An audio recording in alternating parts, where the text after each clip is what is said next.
오늘은 야고보서가 전하는 그 복음 13번째 시간입니다. 사랑하는 성도님 여러분, 우리는 현재 매주 주일 예배 바로 이 시간을 통해서요 야고보서 말씀을 함께 살펴보고 있습니다. 이렇게 우리가 야고보서 이 말씀을 살펴볼 때에 우리가 자꾸만 듣게 되는 하나님의 마음, 하나님의 음성이 있습니다. 그것은 너무나도 간곡한 하나님의 음성인데요, 바로 우리가 온전한 사람이 되기를 원하신다는 것입니다. 이것은 우리가 구원을 받지 못했다는 것이 아닙니다. 또 우리에게 믿음이 없다는 것도 아닙니다. 하나님께서 우리를 사랑하지 않으신다거나 아니면 하나님께서 우리를 기뻐하지 않으신다는 것도 결코 아닙니다. 단지 우리 하나님께서는요, 우리 믿음과 삶이 더욱 온전해지기를 소원하시는 것입니다. 그 이유가 무엇이겠습니까? 하나님께서 우리를 사랑하시기 때문입니다. 하나님께서는 우리에게 복 주시기를 기뻐하시기 때문입니다. 그런데 어떻습니까, 여러분? 우리도 우리 사랑하는 아이들이 몸이 아프면 어떤 마음이 들죠?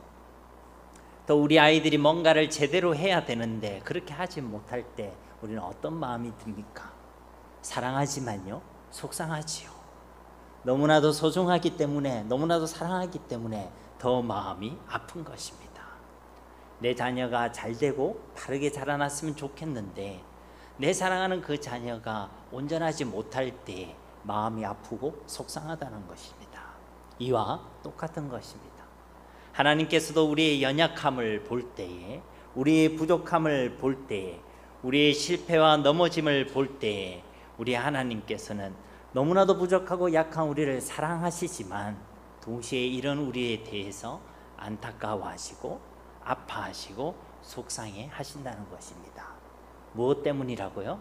하나님이 우리를 사랑하시기 때문에, 우리가 하나님에게 있어서 너무나도 소중하기 때문에, 하나님이 우리를 그렇게 사랑하시기 때문에요, 하나님께서는 우리가 온전해지기를 소원하시는 것입니다. 우리가 건강하기를 소원하시는 것입니다.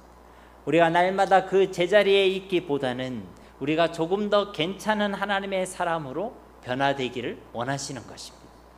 우리가 날마다 그리스도 안에서 성장하고 성숙되어지고 우리가 하나님의 더 큰 은혜와 복을 누리기를 소원하신 하나님이 우리 하나님이신 줄 믿습니다. 왜 그렇게 하신다고요? 우리를 사랑하시기 때문이란 것입니다. 그래서 하나님은 우리에게 이 야고보서 말씀을 주신 것입니다. 한마디로 더욱 온전한 사람이 되라는 것입니다. 약하기만 했어서, 우리 표현대로 약해 빠져서 세상에서 쥐어 터지기만 하지 말고, 또 아프기만 해서 아무런 힘이 없이 세상에 휩쓸려 가기만 하지도 말고, 그래서 날마다 고통당하고 아파하고 넘어지고 흔들리고 속상해하고 힘들어하기만 하지만 말고, 그런 의미에서 우리에게 이 하나님의 말씀을 주시고 온전한 사람이 되라고 말씀하고 있다는 것입니다. 그러므로 야고보서 말씀 전체에는요, 이와 같이 우리 한 사람 한 사람이 온전한 한 사람이 되기를 소원하시는 우리 아버지 하나님의 절실한 마음이 담겨져 있는 줄 믿습니다. 지난 시간에 살펴봤던 말씀 야고보서 2장 22절 말씀도 보십시오. 네가 보거니와 믿음이 그의 행함과 함께 일하고 행함으로 믿음이 온전하게 되었느니라. 이 말씀 속에서도 하나님께서는 말씀하고 계십니다. 우리 믿음이 온전해지기를 내가 소원한다, 그렇게 말씀하고 계시는 것입니다. 여기서 말씀하시는 믿음의 온전함이란 것은 그 믿음과 행함이 함께 하는 것입니다. 물론 이 말씀은 우리가 구원을 받기 위해서 우리의 믿음이 항상 행함도 있어야 되고 믿음도 있어야 된다, 그런 의미는 아닌 것입니다. 우리의 믿음이 살아있다면, 우리의 믿음이 온전한 믿음이라면 그 믿음은 항상 행함과 함께 일한다는 것입니다. 데살로니가전서 1장 3절 말씀에도 보면 너희의 믿음의 역사와 사랑의 수고와 우리 주 예수 그리스도에 대한 소망의 인내를 우리 하나님 아버지 앞에서 끊임없이 기억하미니.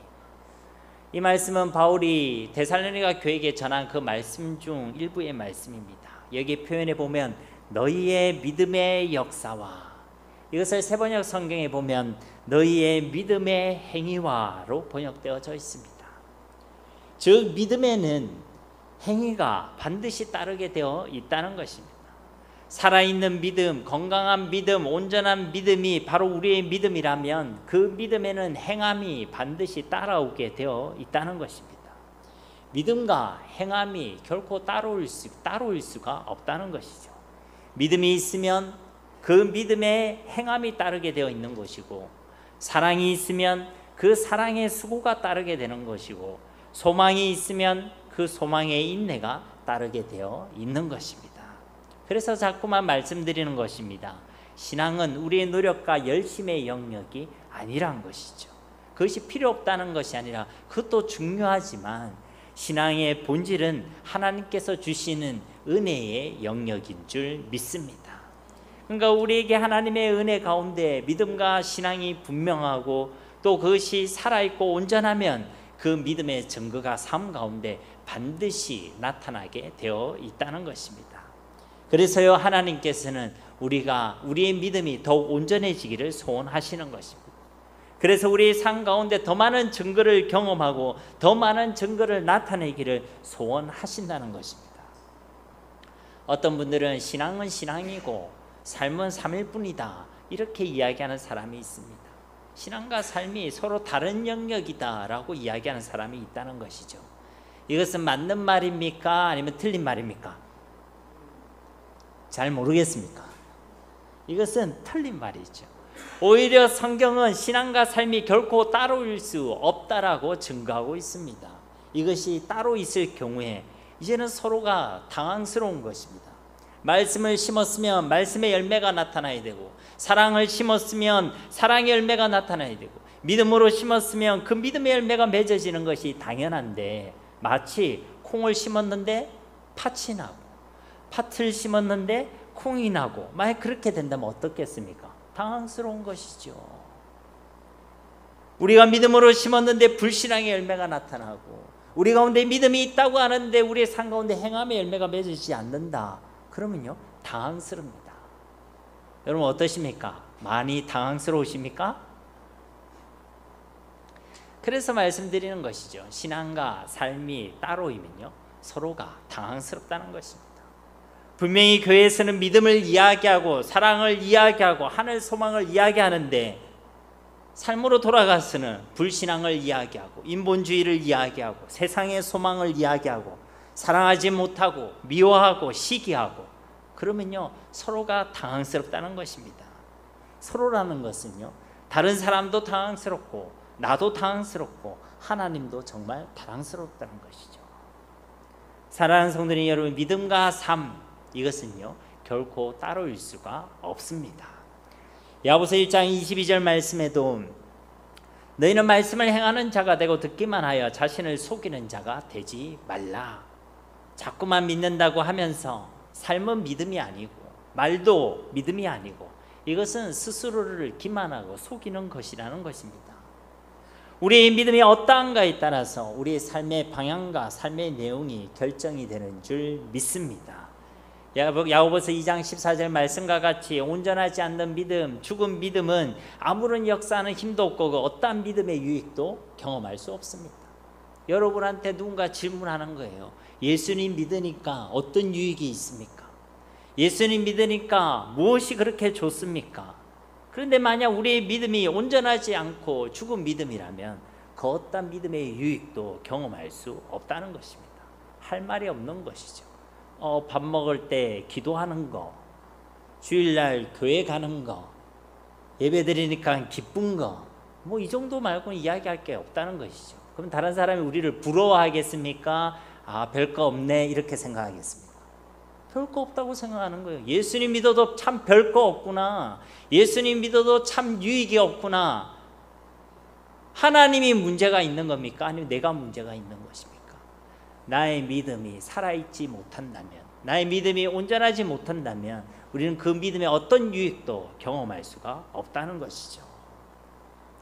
그러나 살아있는 믿음, 온전한 믿음은 그 믿음에 역사하는 힘이 있는 줄 믿습니다. 그 믿음의 역사를 경험하게 된다는 것입니다.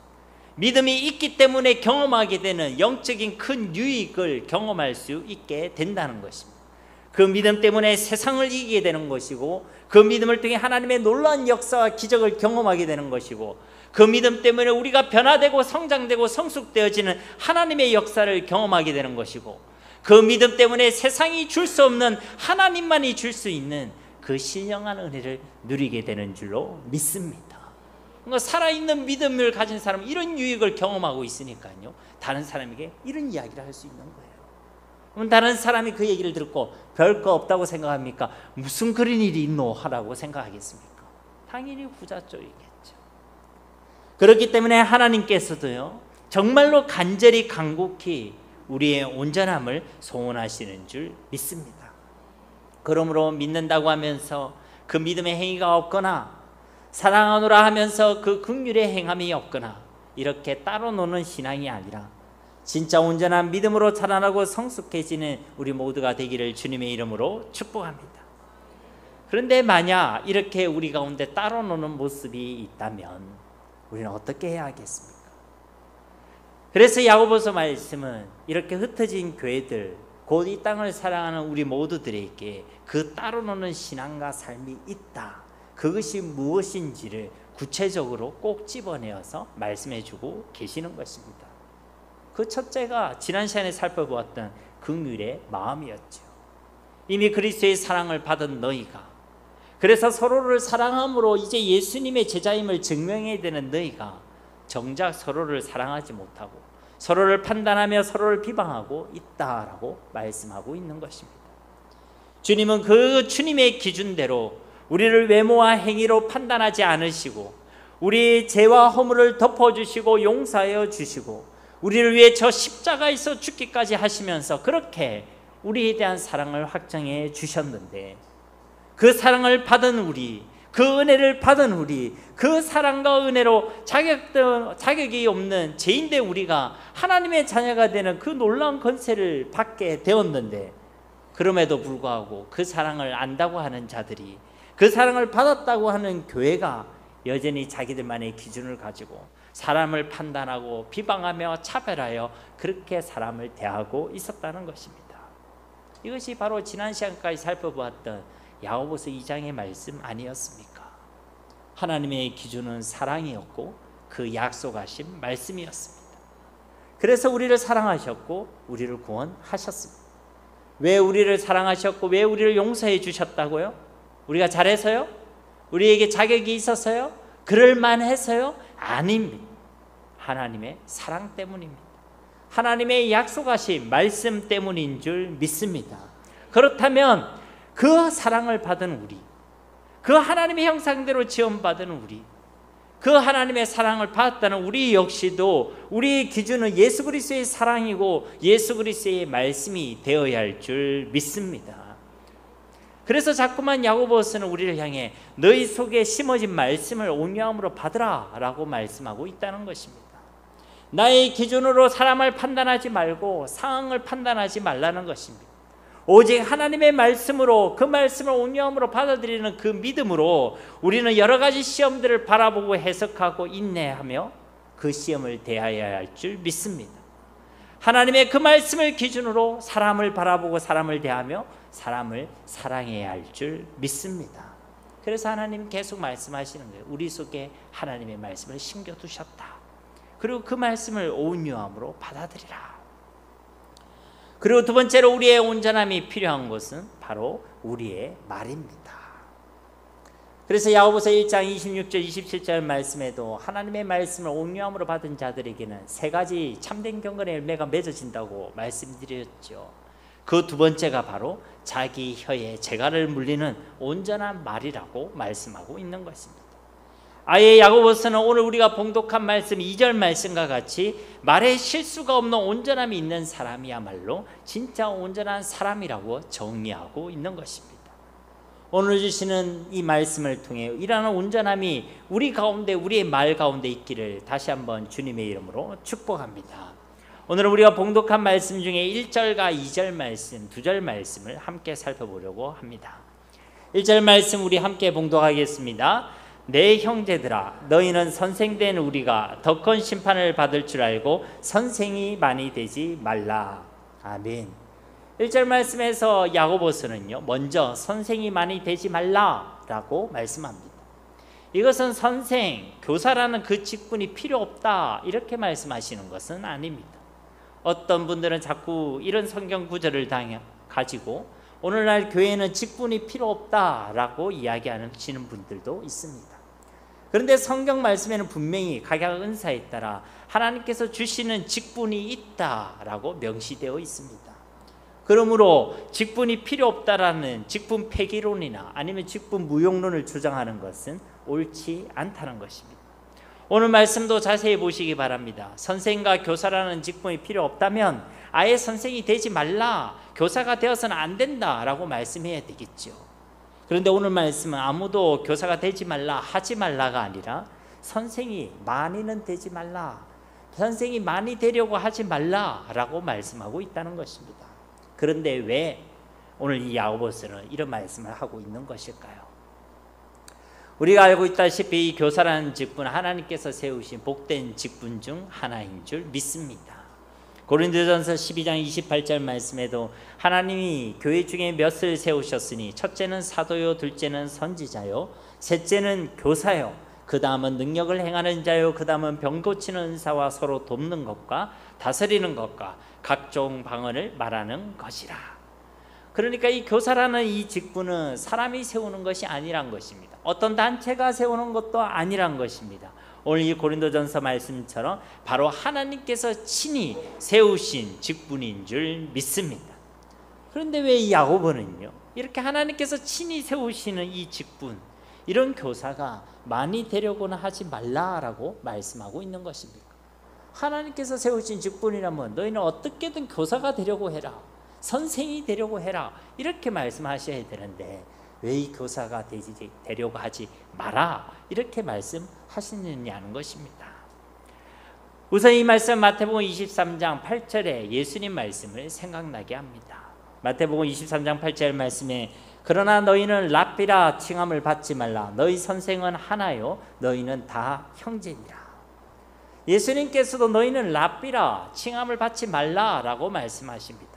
즉 예수님께서도 너희가 선생이 되려고는 하지 말라라고 말씀하신다는 것이죠. 왜 예수님께서 이런 말씀을 하셨습니까?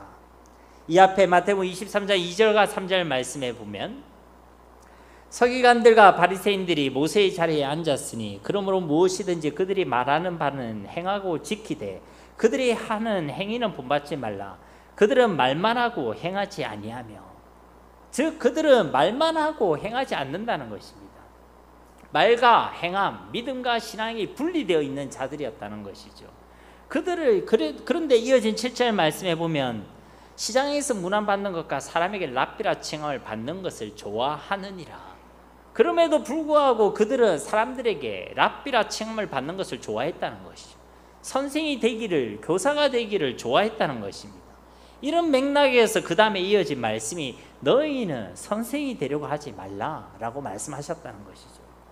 즉 이 말씀은 선생이 필요 없다, 교사가 필요 없다 이런 의미의 말씀이 아니라 말과 행함이 분리되어 있는, 신앙과 삶이 분리되어 있는 그런 자들에게 그런 영적인 지도자가 되지 말라라고 말씀하고 있다는 것입니다.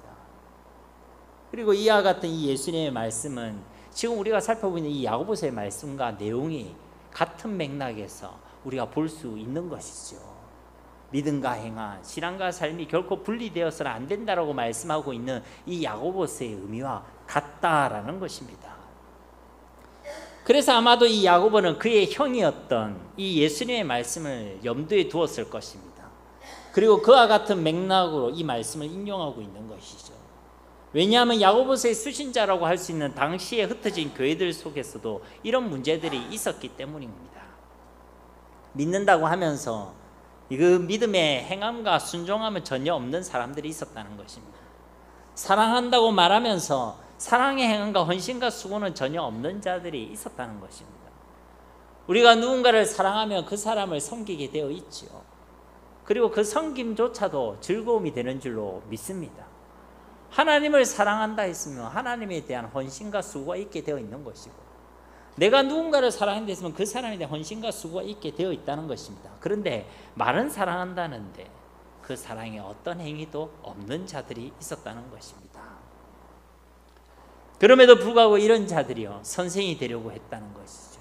직분을 받으려고 했다는 것이고, 영적인 지도자가 되려고 했다는 것이고, 또 다른 사람을 막 가르치려고 했다는 것입니다.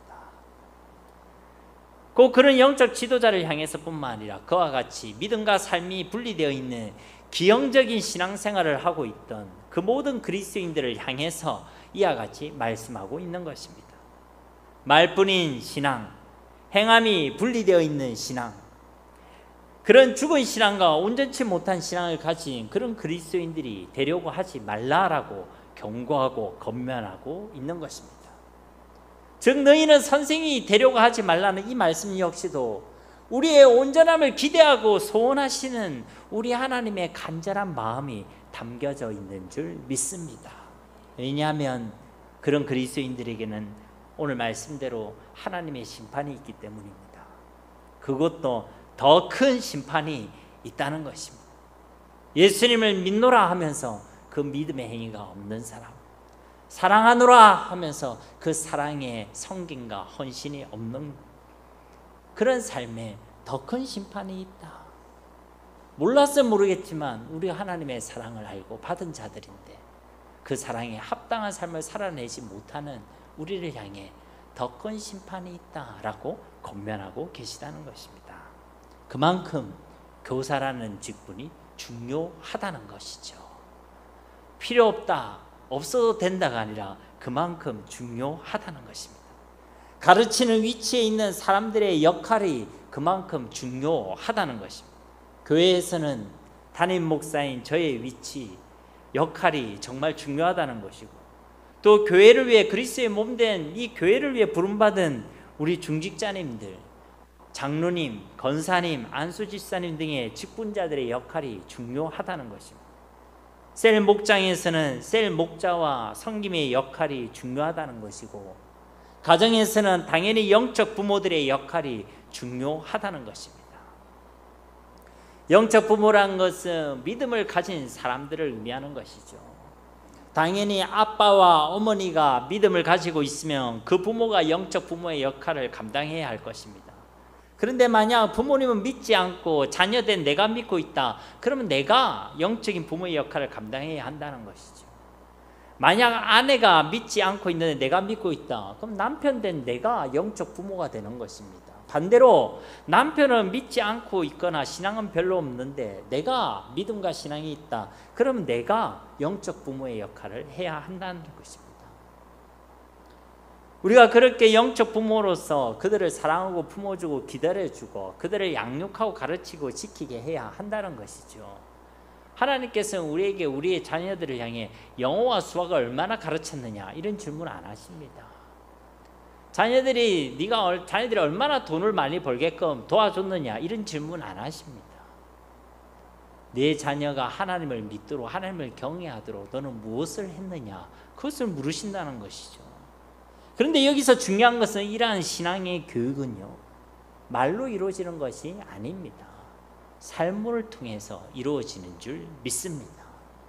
막말로요, 자녀에게 영어와 수학을 가르쳐주는 것은 내 삶이 개판이라도 할 수 있는 겁니다. 내 삶이 엉망진창이라도 영어와 수학을 가르치는 건 할 수 있는 일이라는 것이죠.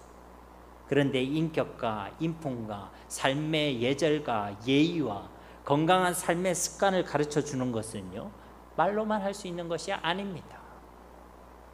삶으로 보여줘야 하는 것이고, 삶으로 알려줘야 하는 것이고, 삶으로 함께 해줘야 되는 것이고, 그렇게 삶으로 가르쳐야 하는 줄로 믿습니다. 그렇기 때문에 이와 같이 영적으로 가르쳐야 하는 위치에 있는 사람들, 그런 사람들은 더더욱 믿음과 삶이 분리되어서는 안 된다는 것입니다.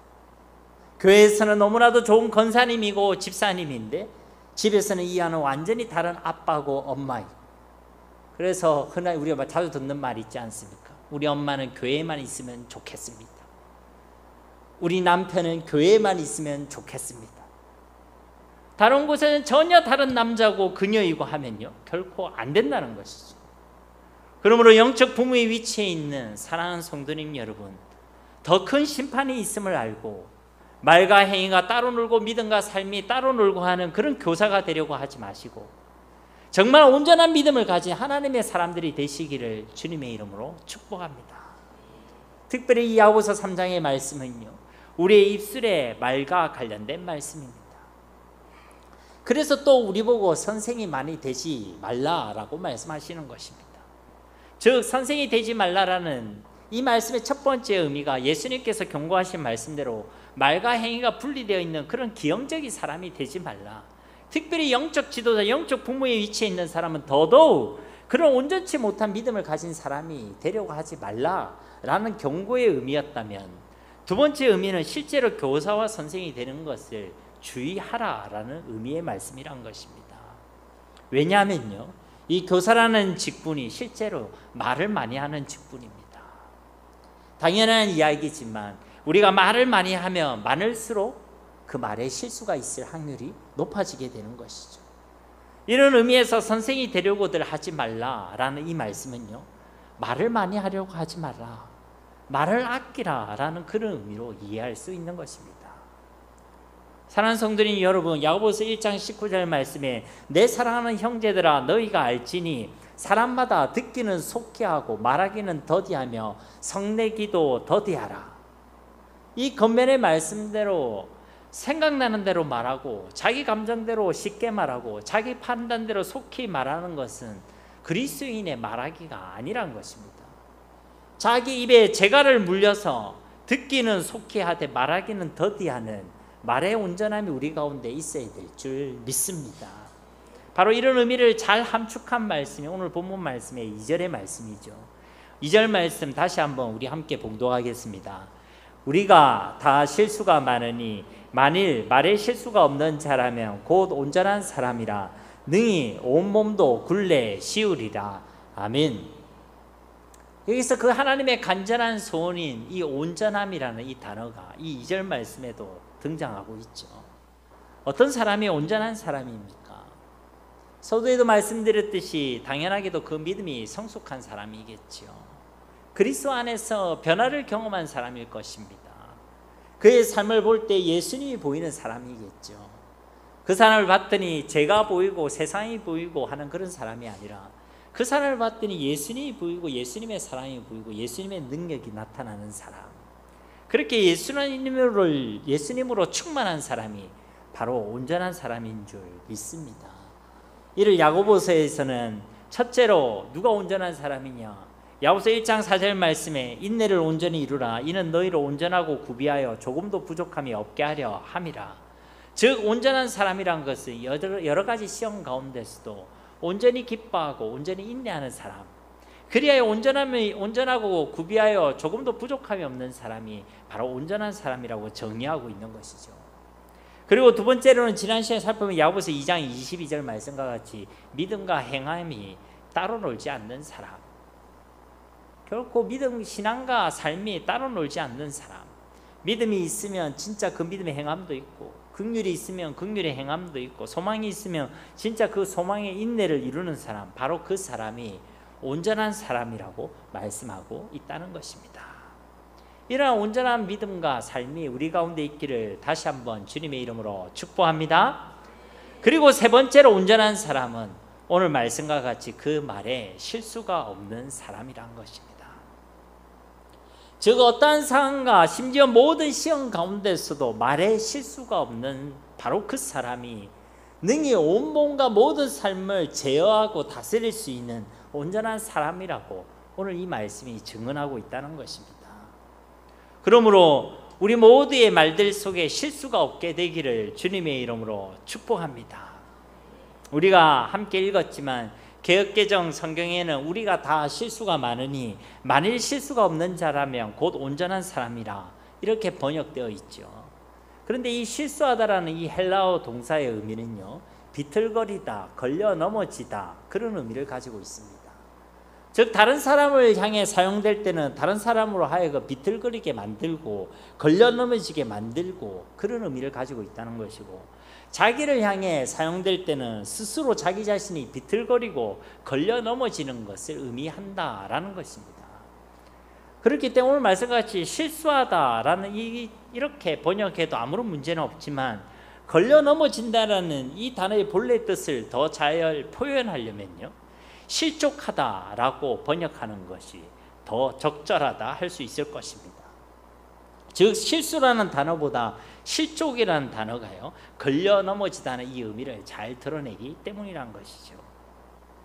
왜 이 말씀을 굳이 드리자면, 이 2절 말씀에 이 실수라는 단어를 실족이라는 단어로 이해를 해야 오늘 이 본문의 말씀의 의미를 더 정확하고 쉽게 이해할 수 있기 때문이란 것이죠. 만약에 이 개역 개정처럼 그냥 실수라는 단어로 이 말씀을 이해한다면요, 아마도 온전한 사람이 된다는 것은 거의 불가능에 가까운 일로 느끼게 될 것입니다. 왜냐하면 우리말에는요, 실수가 많아도 너무 많기 때문에 그렇다는 것이죠. 여러분, 누군가에게 길을 안내해 주신 적이 있습니까? 저는 누군가에게 길을 안내했는데요, 오른쪽이라고 머리는 생각을 했는데 나중에 제가 곰곰이 생각해 보니까 제가 오른쪽을 왼쪽으로 이야기를 해줬더라고요. 아직 젊은데. 그러니까요, 어떤 일을요, 철수라는 사람이 했는데 말실수로요, 그거 영희가 했어요, 이렇게 할 때도 있는 것이죠. 그러니까 이런 시시콜콜한 일들에서부터 중요한 일들에 이르기까지 우리의 삶 가운데는 정말로 많은 말의 실수들이 있다는 것입니다. 그리고 이런 정도의 말의 실수는요, 누구나 하는 일이란 것이죠. 특히 우리가 나이가 들면 들수록 이런 말의 실수를 할 가능성이 높아요, 안 높아요? 높죠. 그래서 제가 아는 어떤 전도사님은요, 사물함, 자기 개인 사물함을 여는데 충격적인 제가 모습을 봤는데 자동차 키로 이렇게 눌리시더라고요. 왜 이래 안 열리지 하시면서. 그 정도면 좀 심각한 거 아닙니까? 그러니까요, 우리가요, 나이가 들면 들수록 그런 실수를 할 가능성이 높아진다는 거예요. 그런데 어떻게 이런 정도의 말의 실수를 하느냐 하지 않느냐가 우리의 믿음과 삶의 온전함의 기준이 될 수가 있겠느냐는 것이죠. 그러니까 이것을 실수라는 단어로 이해를 하면요, 이 말씀이 이해하기가 쉽지 않다는 것입니다. 그래서 이 실수라는 단어를 실족으로 이해해야 한다는 것이죠. 다시 2절 말씀해 보면요, 우리가 다 실수가 많으니 우리에 대해 말씀하시기를 우리가 다 말에 실수가 많다는 것입니다. 다시 말해 우리의 말로 인해 실족하게 하는 일이 많이 있다는 것입니다. 즉 우리의 말로 인해 다른 누군가가 그 말로 인해 걸려 넘어지게 되는 일이 참 많다는 것입니다. 말로 인해 다른 사람에게 상처를 주고, 말로 인해 그 사람에게 시험을 가져다 주고, 말로 인해 공동체를 어렵게 만들고 분열을 일으키고, 그러한 일들이 많이 있다는 것입니다. 우리는 다 이런 경험들이 있지요. 때로는 우리가 고의적으로 또 악의적으로 그렇게 할 때도 있지만, 또 어떤 경우에는 나는 전혀 그것을 의도하지 않았음에도 불구하고 이러한 일들이 일어나게 될 수도 있습니다. 나는 아무 생각 없이 그냥 얘기했는데 무심코 던진 그 돌에 누가 맞았다고요? 개구리가 맞아가지고 그런 일들이 일어나게 된다는 것이죠. 그래서 나는 전혀 모르고 있는데 누군가는 그 말로 인하여 실족하게 되는 일이 있다는 것입니다. 그리고 또 우리가 다 말에 실수가 많다는 이 말씀은 비단 이와 같이 다른 사람을 말로서 걸려 넘어지게 한다라는 의미뿐만 아니라 우리 스스로도 말 때문에 그 말로 인하여 걸려 넘어질 때도 많이 있다는 것입니다. 다시 말해서 우리가 다른 사람을 말로서 넘어지게 하고 실족하게 만들 때도 많이 있지만, 반대로 우리 스스로도 다른 사람들의 말로 인하여 넘어지고 실족하게 될 때도 많이 있다는 것이죠. 결국 야고보서가 증거하고 있는 말의 온전함이라는 것은 이 두 가지를 함께 포함하고 있는 것입니다. 그 말로 인하여 다른 사람을 실족하게 하지 않는 것, 그리고 그와 함께 자기 스스로도 어떠한 말들 속에서도 결코 실족하지 않는 것, 바로 그것이 말의 온전함인 줄 믿습니다. 사랑하는 성도님 여러분, 저와 여러분은 어떻습니까? 우리의 말들은 어떠냐는 것입니다. 또 우리에게 들리는 그 수많은 말들에 대해서 어떻게 하고 있느냐는 것입니다. 우리는 사람들의 말들로 인해, 세상의 말들로 인해 넘어지거나 실족하고 있지는 않습니까? 스스로 잘 알고 있다시피 우리의 마음은요, 그렇게 대단하지 않습니다. 살랑살랑 부는 바람에 흔들리는 갈대와 같이 사람의 말에 이리저리 쉽게 흔들리는 것이 우리의 마음 아니겠습니까? 미움의 말을 들으면요, 쉽게 상처받습니다. 비난의 말을 들으면요 쉽게 분노합니다. 우려의 말을 들으면요 쉽게 불안과 두려움을 느낍니다. 그것이 우리가 품고 있는 마음, 우리의 마음의 연약함이 아니겠습니까? 아니 말 한마디에만 그럽니까? 어떤 한 사람의 표정 하나에도 쉽게 넘어지고 흔들리고 그것에 걸려 넘어져 실족하는 것이 우리의 마음의 연약함이란 것입니다. 우리 스스로도 이와 같이 말에 대한 실족함이 많지만 다른 사람들에 대해서도 그런 실족하게 만드는 일이 많이 있습니다. 우리의 말들로 인해 사람을 살리고 그 사람을 세우는 사람도 있고 반대로 그 말들로 인하여 사람을 무너뜨리고 사람을 실족하게 하는 사람도 있다는 것입니다. 우리가 오늘 말씀을 통해 꼭 기억할 것은요, 만약 우리가 우리의 말로 인하여 다른 사람을 넘어뜨리게 만들고 하나님께서 세우신 그 공동체를 어렵게 만들고 또 그리고 하나님께서 기뻐하셔야 하는 온전한 말이 우리 입술 가운데 없다면 오늘 이 1절 말씀과 같이 더 큰 심판이 우리에게 주어진다는 사실을 우리는 기억해야 한다는 것입니다. 즉 하나님께서는 이것을요 정말로 싫어하신다는 것입니다. 마태복음 5장 22절 말씀에 나는 너희에게 이르노니 형제에게 노하는 자마다 심판을 받게 되고 형제를 대하여 나가라 하는 자는 공회에 잡혀가게 되고 미련한 놈이라 하는 자는 지옥불에 들어가게 되리라. 즉 형제에게 분노하는 그 사람, 형제를 비방하는 그 사람, 형제를 무시하고 업신여기는 그 사람, 바로 그들에게는 반드시 하나님의 심판이 주어진다라고 말씀하고 있는 것입니다. 이것은 누구의 말씀입니까? 우리 주 예수 그리스도의 말씀인 줄 믿습니다. 그러면 우리의 삶 속에 말로 인한 실족함이 아니라 말의 온전함이 있기를 간절히 소망합니다. 그리고 이렇게 만일 말에 실수가 없는 자라면 곧 온전한 사람이라는 이 말씀과 같이 그 말에 온전함이 있는 그 사람이 바로 온전한 사람인 줄 믿습니다. 그리고 이러한 온전한 사람은요 능히 온몸도 굴레 씌우리라. 능히 그 모든 삶도 온전함으로 다스릴 수 있게 된다는 것입니다. 이 말의 온전함을 가진 그 사람이 그 모든 삶 속에서도 삶의 온전함이라는 열매를 누릴 수 있게 된다는 것입니다. 그러면 이제 가장 중요한 한 가지가 남아있죠. 그건 뭐냐면, 그렇다면 어떻게 우리는 이 말의 온전함을 가질 수 있습니까? 이게 지금 제일 중요한 거 아닙니까? 그죠? 말의 온전함이 곧 온몸과 모든 삶의 온전함을 가져다 준다, 이 말씀인데, 그러면 어떻게 하면 이 말의 온전함을 가질 수 있습니까? 제가 어떤 해답을 드릴 것 같습니까, 여러분? 지금 야고보서를 통해 살펴보고 있으니까 잘 하십시오 이렇게 얘기하진 않을 것 같고, 야고보서는요 우리에게 계속해서 반복하고 있습니다. 한마디로 말씀드리자면 이미 우리 가운데 심겨진 하나님의 말씀을 온유함으로 받으라는 것입니다. 아이 목사님 또 그 이야기입니까? 귀에 뭐 안겠습니다. 저 우리의 말들을요 하나님의 말씀 앞에 복종시켜야 한다는 것입니다.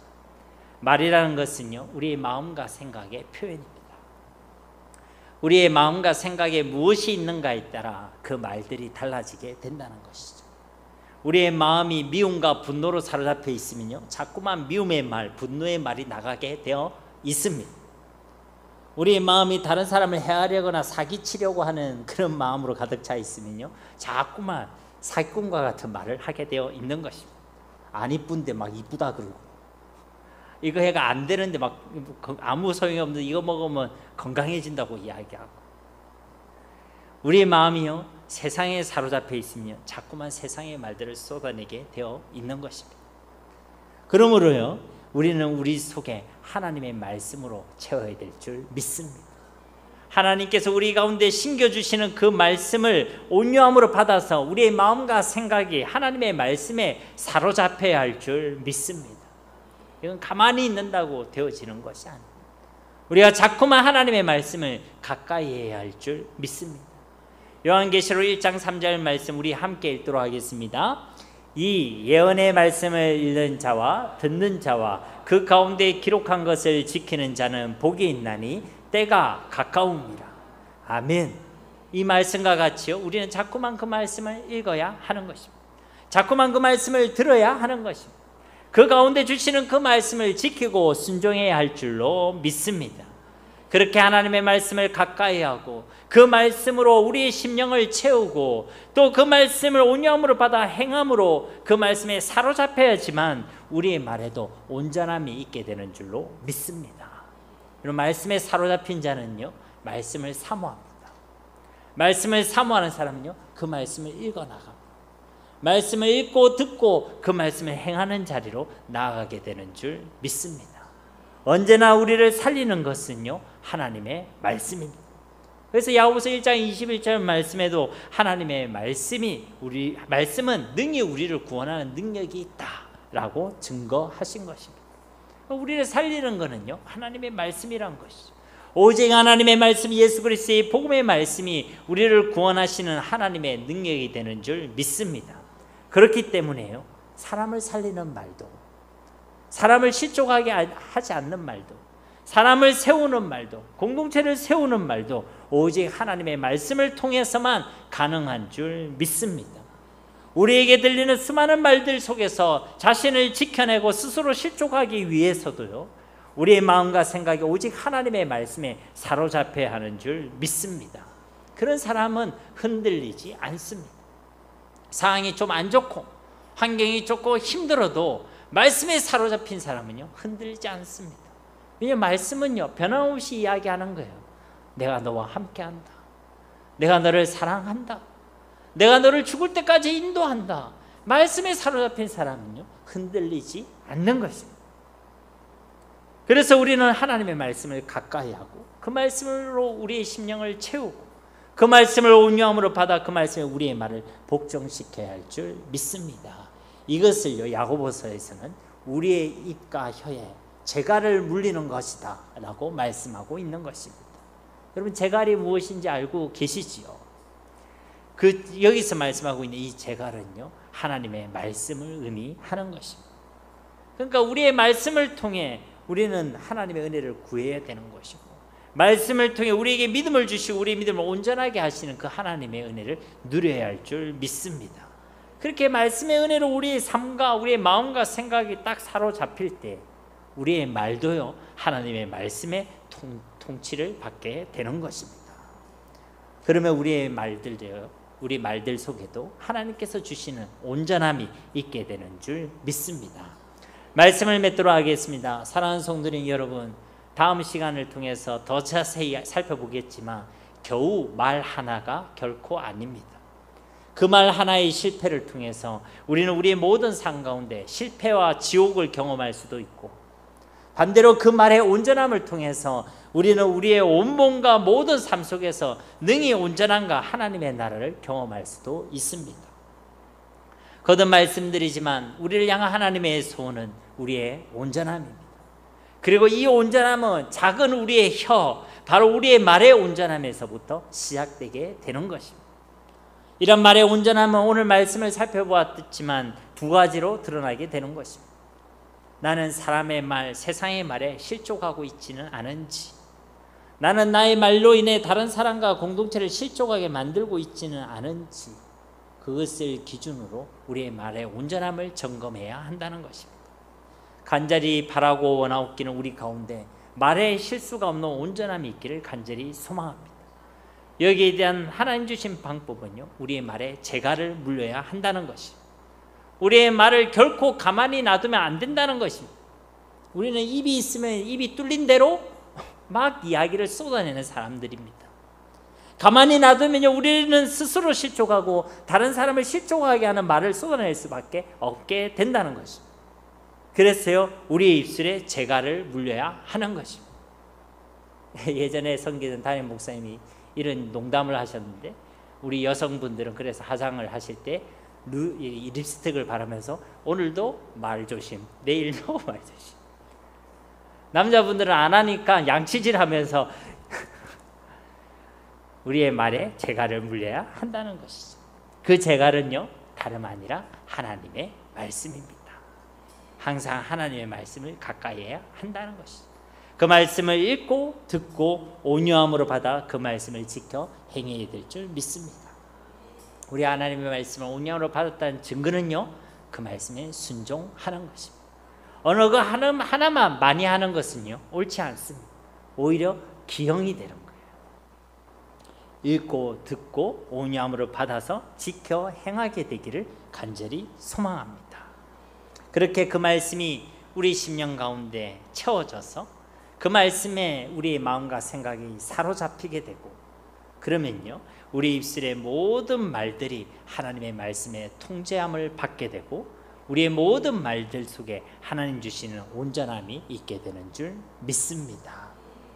이러한 하나님의 말씀, 그 말씀으로 재갈을 물려서 하나님께서 주시는 말의 온전함, 이러한 온전함을 풍성히 누리는 우리 모두가 다 되시기를 예수님의 이름으로 간절히 축원드립니다.